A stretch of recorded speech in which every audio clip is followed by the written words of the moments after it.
ಎಲ್ರಿಗೂ ನಮಸ್ಕಾರ. Welcome back to my channel. ನಾನಿವತ್ತು ನಿಮಗೆ ತುಂಬಾ ಸಿಂಪಲ್ ಆಗಿ ಟೇಸ್ಟಿಯಾಗಿರೋ ಸಾಂಬಾರನ್ನ ಯಾವ ರೀತಿ ಮಾಡ್ಕೊಳ್ಳೋದು ಅಂತ ರೆಸಿಪಿನ ಶೇರ್ ಮಾಡ್ಕೊಳ್ತಾ ಇದ್ದೀನಿ. ಮೊದಲಿಗೆ ಒಂದು ಕುಕ್ಕರ್ಗೆ ಅರ್ಧ ಕಪ್ಪಷ್ಟು ತೊಗರಿ ಬೇಳೆನ ಚೆನ್ನಾಗಿ ವಾಶ್ ಮಾಡಿ ಸೇರಿಸ್ಕೊಳ್ತಾ ಇದ್ದೀನಿ. ಈಗ ಈ ಬೇಳೆ ಮುಳುಗೋಷ್ಟು ನೀರನ್ನು ಸೇರಿಸಿ ಒಂದು ಚಿಟಿಕೆಯಷ್ಟು ಅರಿಶಿಣ ಹಾಗೆ ಒಂದು ಚಿಟಿಕೆಯಷ್ಟು ಉಪ್ಪನ್ನು ಸೇರಿಸ್ಕೊಳ್ಳೋಣ. ಈ ಬೇಳೆನ ಚೆನ್ನಾಗಿ ಒಂದು 2ರಿಂದ 3 ವಿಷಲ್ ಹಾಕಿಸ್ಕೊಂಡು ಚೆನ್ನಾಗಿ ಬೇಯಿಸ್ಕೊಂಡು ಪಕ್ಕಕ್ಕೆ ಎತ್ತಿಟ್ಕೊಳ್ಳೋಣ. ನೀವು ನೋಡ್ತಾ ಇರ್ಬೋದು ಬೇಳೆ ಎಲ್ಲ ಈಗ ಚೆನ್ನಾಗಿ ಬೆಂದಿದೆ. ಇದನ್ನು ಸೈಡಲ್ಲಿ ಎತ್ತಿಟ್ಕೊಳ್ಳೋಣ. ಈಗ ಇನ್ನೊಂದು ಕಡೆ ಒಲೆ ಮೇಲೆ ಒಂದು ಪಾತ್ರೆನ ಇಟ್ಕೊಂಡು ಪಾತ್ರೆ ಬಿಸಿಯಾಗಿದ್ದಾದಮೇಲೆ 2 ಟೇಬಲ್ ಸ್ಪೂನ್ ಅಷ್ಟು ಆಯಿಲ್ನ ಸೇರಿಸ್ಕೊಂಡಿದ್ದೀನಿ.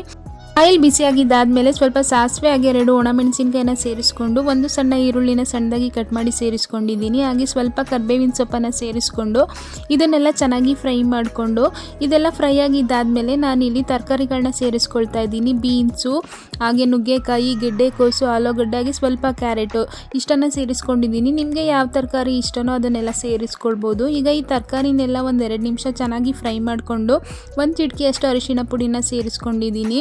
ಈಗ ಒಂದ್ಸಲ ಚೆನ್ನಾಗಿ ಮಿಕ್ಸ್ ಮಾಡ್ಕೊಳ್ಳೋಣ. ಈಗ ಮುಚ್ಚಳನ ಮುಚ್ಚಿ ತರಕಾರಿಗಳನ್ನ ಮೀಡಿಯಮ್ ಫ್ಲೇಮ್ನಲ್ಲಿ ಒಂದು 2ರಿಂದ 3 ನಿಮಿಷ ಚೆನ್ನಾಗಿ ಬೇಯಿಸ್ಕೊಳ್ಳೋಣ. ನೀವು ನೋಡ್ತಾ ಇರ್ಬೋದು ತರಕಾರಿಗಳೆಲ್ಲ ಚೆನ್ನಾಗಿ ಬೆಂದಿದೆ. ನಾನು ಯಾವುದೇ ರೀತಿ ನೀರನ್ನು ಸೇರಿಸಿ ಬೇಯಿಸ್ಕೊಂಡಿಲ್ಲ, ಹಾಗೆಯೇ ಒಗ್ಗರಣೆಲೆ ಚೆನ್ನಾಗಿ ತಿರುಗಿಸ್ಕೊಳ್ತಾ ಬೇಯಿಸ್ಕೊಂಡಿದ್ದೀನಿ. ಇವಾಗ ಇದಕ್ಕೆ ಒಂದು ಸಣ್ಣ ಟೊಮೊಟೊನ ಸೇರಿಸ್ಕೊಳ್ತಾ ಇದ್ದೀನಿ. ಈ ಟೊಮೊಟೊ ಸ್ವಲ್ಪ ಲೈಟಾಗಿ ಸಾಫ್ಟ್ ಆಗೋವರೆಗೂ ಬೇಯಿಸ್ಕೊಳ್ಳೋಣ. ಹಾಗೆ ಒಂದು ಚಿಟಿಕೆಯಷ್ಟು ಉಪ್ಪನ್ನು ಕೂಡ ಸೇರಿಸ್ಕೊಂಡಿದ್ದೀನಿ. ಹಾಗೆ ಇದ್ರ ಜೊತೆಗೆ 1-2 ಟೇಬಲ್ ಸ್ಪೂನಷ್ಟು ಹುಣಸೆಹಣ್ಣಿನ ರಸನ ಕೂಡ ಸೇರಿಸ್ಕೊಂಡು ಚೆನ್ನಾಗಿ ಮಿಕ್ಸ್ ಮಾಡಿಕೊಂಡು 1 ನಿಮಿಷ ಬೇಯಿಸ್ಕೊಳ್ಳೋಣ. ಇದೆಲ್ಲ ಚೆನ್ನಾಗಿ ಬೆಂದಿದ್ದಾದಮೇಲೆ ಇದ್ರ ಜೊತೆಗೆ 2 ಟೇಬಲ್ ಸ್ಪೂನಷ್ಟು ಸಾಂಬಾರು ಪೌಡರ್ನ ಸೇರಿಸ್ಕೊಳ್ತಾ ಇದ್ದೀನಿ. ಸಾಂಬಾರು ಪೌಡರ್ ಇಲ್ಲ ಅಂದರೆ ಧನಿಯಾ ಪುಡಿ ಹಾಗೆ ಅಚ್ಕಾರದ ಪುಡಿನ ಸೇರಿಸ್ಕೊಳ್ಬೋದು.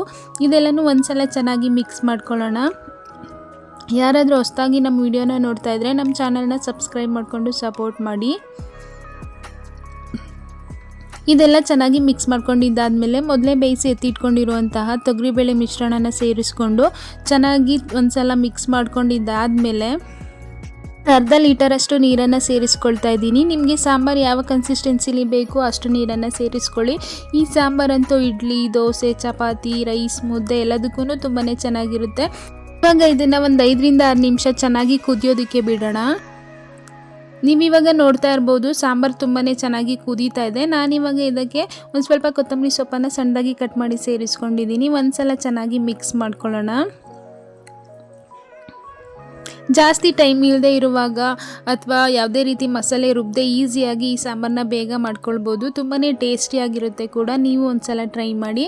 ಈಗ ಸಾಂಬಾರು ರೆಡಿಯಾಗಿದೆ. ಸ್ಟವ್ ಆಫ್ ಮಾಡ್ಕೊಳ್ಳೋಣ. ಈ ವಿಡಿಯೋ ನಿಮಗೆ ಇಷ್ಟ ಆಗಿದ್ದರೆ ಲೈಕ್ ಮಾಡಿ, ಶೇರ್ ಮಾಡಿ, ಕಮೆಂಟ್ ಮಾಡಿ. ನಮ್ಮ ಚಾನಲ್ನ ಸಬ್ಸ್ಕ್ರೈಬ್ ಮಾಡಿಕೊಂಡು ಸಪೋರ್ಟ್ ಮಾಡಿ. Thanks for watching.